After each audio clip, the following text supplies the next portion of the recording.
आधा भारत पूरा डांडिया खेलने में व्यस्त है और लखीमपुर खीरी में कुछ सामंती और मनुवादी विचारधारा के लोग हैं जो बंदूक की गोली से खेलकर एक बहुजन समाज के लड़के की हत्या कर देते हैं। जी हां, अभी कुछ दिनों पहले लखीमपुर खीरी में जुनैद और सुहेल ने दो लड़कियों को, बहुजन समाज की बच्चियों को रेप करके पेट से लटका दिया गया था। और आज फिर से अभी कल की घटना है जहां पर कुछ लोगों ने एक बहुजन समाज के लड़के को गोली से मार दिया और उसकी जान ले ली।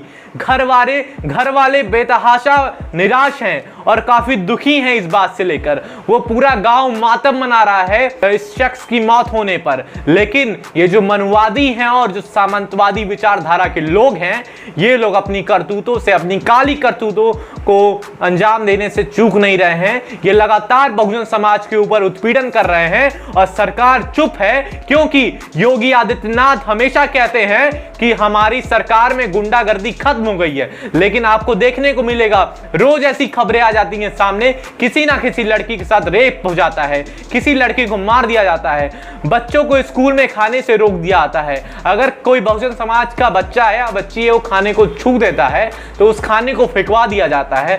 अभी भी ऐसी मानसिकता वाले लोग जिंदा हैं और सरकार कहती है कि गुंडा राज खत्म हो गया। तो ये गाजियाबाद में जो घटना हुई है, ये क्या है?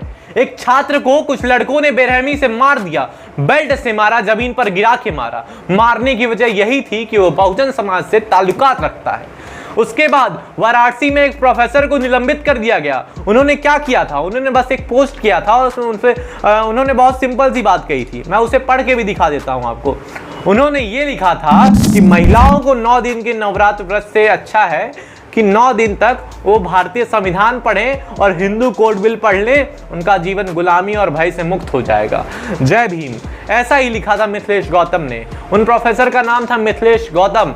उन्होंने बस इतना ही लिखा और उतने पर लोग उनका विरोध करने लगे और विश्वविद्यालय ने उन्हें निलंबित कर दिया और उन्हें विश्वविद्यालय आने से भी मना कर दिया।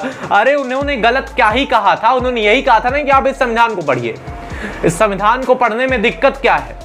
अगर आप इस संविधान को पढ़ने में दिक्कत जता रहे हैं तो इसका मतलब यह है कि आप देशद्रोही हैं, क्योंकि इस संविधान से ही हमारा देश चलता है और जिस संविधान से हमारा देश चलता है उसको आप पढ़ने से इनकार कर रहे हैं। इसका मतलब यही होगा, इसका मतलब साफ है, इसका मतलब कि आप देशद्रोही हैं। इस बात को आपको समझना चाहिए।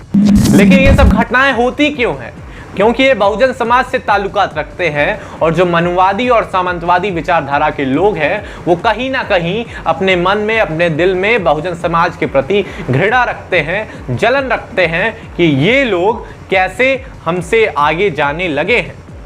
तो इस चीज का आपको ध्यान देना होगा, आपको सतर्क रहना होगा। मैं हमेशा आपसे कहता हूं कि शिक्षित होइए, संगठित रहिए और संघर्ष करिए। संगठित रहने की बात मैं इसलिए कहता हूं क्योंकि एकता में शक्ति है।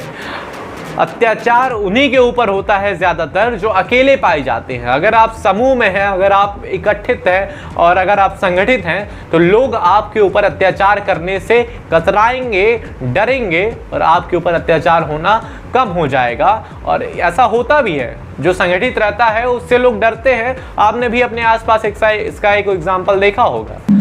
खैर, अगर आपको इस तरह के वीडियो देखने हैं, अगर आप चाहते हैं कि मैं ऐसी खबरों को आपके साथ हमेशा शेयर करता रहूं, आपके बीच हमेशा लाता रहूं, बहुजन समाज की आवाज़ उठाता रहूं, तो आप हमें आर्थिक सहायता भी कर सकते हैं। आर्थिक सहायता के लिए UPI ID और गूगल पे नंबर मैंने स्क्रीन पर और डिस्क्रिप्शन में दे रखा है। आप हमें आर्थिक सहायता ज़रूर करें। खैर, मैं हूं अर्नव। जय भीम, जय भारत।